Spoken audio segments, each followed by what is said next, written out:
दोस्तों, आपने यह दोहा तो जरूर सुना होगा, करत करत अभ्यास के जड़मती हो सुजान, रसरी आवत जात है। सिल पर परत निशान। लेकिन क्या आपने कभी सोचा है, यह सिर्फ एक साधारण दोहा नहीं है। इसमें छुपा है आपके जीवन में सफलता का रहस्य। इसी दोहे से निकलते हैं आजकल के मॉडर्न कोट्स जैसे practice makes a man perfect, जिद करो दुनिया बदलो, डर के आगे जीत है, इत्यादि। लगातार अभ्यास या कोशिश से कोई भी डफर इंसान भी अपनी जिंदगी को बदल सकता है।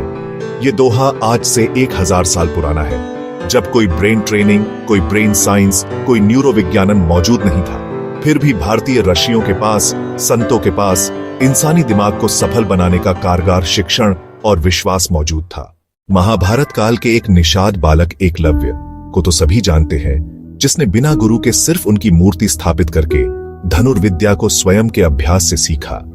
और वो इस विधा में उस समय के श्रेष्ठ धनुर्धर अर्जुन से भी श्रेष्ठ हो गए थे। एकलव्य का लगातार अभ्यास ही उसकी सफलता की कुंजी था। यह मनुष्य की दिमागी और शारीरिक क्षमता को बदल देने वाला एक अनंत सत्य है। यह दोहा उस समय काल का है जब न्यूरो साइंस या ब्रेन साइंस शब्द भी नहीं थे। आज विज्ञान भी यह मानता है कि लगातार अभ्यास से आपका दिमाग और शरीर दोनों बदलते हैं। न्यूरो साइंस की एक बहुत प्रसिद्ध थियरी है न्यूरोप्लास्टिसिटी, जिसका मतलब है कि हमारा मस्तिष्क पत्थर की तरह कठोर नहीं है, बल्कि मिट्टी की तरह लचीला है। जब आप किसी काम को बार बार करते हैं, चाहे वह पढ़ाई हो, गाना गाना हो या क्रिकेट खेलना या कोई गेम, कोई भी कार्य करते हो, ये सब शुरू में कठिन लगते हैं। लेकिन जैसे ही आप अपने आप को उस कार्य में जो आपको वर्तमान में असंभव सा लग रहा है, बलपूर्वक जिद करके करने की कोशिश करते हैं, कुछ दिनों के अभ्यास या प्रैक्टिस से वो काम अपने आप ही आसान होने लगता है। इसका रहस्य आपके ही दिमाग में छुपा हुआ है। ब्रेन का वह हिस्सा जो अभी तक अनुपयोगी पड़ा हुआ था, वह धीरे धीरे एक्टिव होने लगता है। आपके दिमाग की नसों में नए रास्ते, नई वायरिंग बनने लगती है। धीरे धीरे आपका दिमाग उस काम को करने में सहज हो जाता है। यही से और प्रैक्टिस और अभ्यास करते रहने से आप काम को एक विशेषज्ञ की तरह कर पाने में समर्थ हो जाते हैं। अभ्यास से ही इंसान जड़मती से सुजान बन सकता है। यहाँ पर जड़मती का मतलब मूर्ख होने से है और सुजान का मतलब बुद्धिमान होने से। इसे और भी सरल किया जा सकता है कि लगातार अभ्यास या प्रैक्टिस किसी भी असफल व्यक्ति को सफलता की तरफ ले जा सकती है। क्रिकेट के भगवान सचिन तेंदुलकर यदि घंटों की नियमित प्रैक्टिस नहीं करते तो वो कभी भी क्रिकेट के भगवान नहीं बन सकते हैं। ऐसा ही लगभग सभी प्रसिद्ध खिलाड़ियों के साथ है। लता मंगेशकर अपने गले की जादुई ताकत को बनाए रखने के लिए घंटों का रियाज करती थी। जरा सोचिए कि भारतीय फिल्म इंडस्ट्री के महानायक अमिताभ बच्चन यदि अपनी शुरुआती करियर में लगातार 7 सुपर फ्लॉप फिल्में देने के बाद भी सफलता की खोज में लगे रहे, संघर्ष करते हैं और अंत में सफलता ने उनका साथ दिया। वो कहते हैं ना कि यदि किसी चीज जो दिल से चाहो तो सारी कायनात उसे आपको देने का प्रयास करती है। करत करत अभ्यास के जड़मती हो सुजान, रसरी आवत जात है, सिल पर परत निशान। इस दोहे में 2 हिस्से हैं। पहला प्रैक्टिस पर जोर देता है, करत करत अभ्यास के जड़मती हो सुजान, practice makes a man perfect.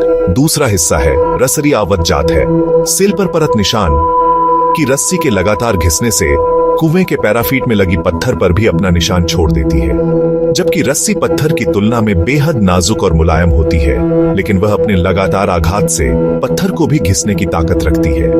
दोनों मिलकर प्रैक्टिस वो भी कंटिन्यूस करने का संदेश देते हैं। प्रैक्टिस छोड़े मतलब जो हासिल किया वो सब गायब। ये नहीं होना चाहिए। जब तक लक्ष्य की प्राप्ति ना हो जाए तब तक अपनी कोशिश को जारी रखना और विशेषज्ञता को हासिल करते रहना ही सफल इंसान का सूचक है। फिजिकल एक्टिविटी में यदि किसी खिलाड़ी विशेष को, चाहे क्रिकेट हो, फुटबॉल हो, कबड्डी हो, हॉकी हो या कोई भी खेल हो, यदि कोई विशेष दांव या विरोधी को परास्त करने के कोई विशेष ट्रिक को सीखना हो तो उसे महीनों की मेहनत करनी पड़ सकती है। लेकिन यदि वो लगा रहता है तो एक दिन वो अपने लक्षित दावम या शॉट या ट्रिक को सीख ही लेता है। इस तरह से समर्पित होकर कार्य करने वाले ही अपने जीवन में एक मुकाम को बना पाने में सफल होते हैं। अंत में विद्यार्थियों के लिए बात करते हैं। पढ़ाई एक ऐसा विषय है जिसमें सिर्फ और सिर्फ दिमाग का उपयोग होता है। बहुत से विद्यार्थी इस बात से परेशान रहते हैं कि उनका मन पढ़ाई में नहीं लगता है, जल्द उचट जाता है। उन्हें कुछ याद नहीं हो पाता। इस तरह की शिकायत 90% विद्यार्थियों की होती है। अब समझ लेते हैं ऐसा क्यों। ज्यादातर आजकल तो दिमागी भटकाव और अपने लक्ष्य से अधिक बाहरी दुनिया में शामिल रहने के कारण ऐसा होता है। चलो मान लिया एक विद्यार्थी अपने आप को संपूर्ण दुनिया से अलग थलग करके अपनी पढ़ाई करता है, फिर उसकी शिकायत होती है कि उसकी याददाश्त सही नहीं है। इसके लिए ही तरीका है। ऐसा ज्यादातर ब्रेन में मेमोरी को सहेजने वाला हिस्सा एक्टिवेटेड नहीं है। अब इस कॉन्सेप्ट को आपको बहुत अच्छे समझना होगा। फिजिकल एक्टिविटीज से ब्रेन के हिस्से को जल्द स्टिमुलेट किया जा सकता है। सिर्फ सोचने से ब्रेन के हिस्से एक्टिवेट या जागृत नहीं होते हैं। अब मेमोरी वाले हिस्से को जागृत करने का एकमात्र तरीका जो हर विद्यार्थी के पास मौजूद होता है, वो अपने हाथों से लिख लिख कर याद करने की कोशिश करें। एक फार्मूला याद करना है, उसे कलम लो और 10 बार, 20 बार या 50-100 बार लिखो। जब तक लिखो तब तक यो तुम्हारी फोटोग्राफिक मेमोरी में ना छाप जाए। इस तरह का श्रम कठिन तो होता है पर असंभव नहीं। सफल होने के लिए लगातार अभ्यास नितांत आवश्यक है। यदि वीडियो का कंटेंट अच्छा लगा हो तो वीडियो को लाइक करिए, शेयर करिए और चैनल को सब्सक्राइब करते हुए नोटिफिकेशन को इनेबल कर लीजिए, जिससे आपको हमारे नए वीडियोस की जानकारी हो सके।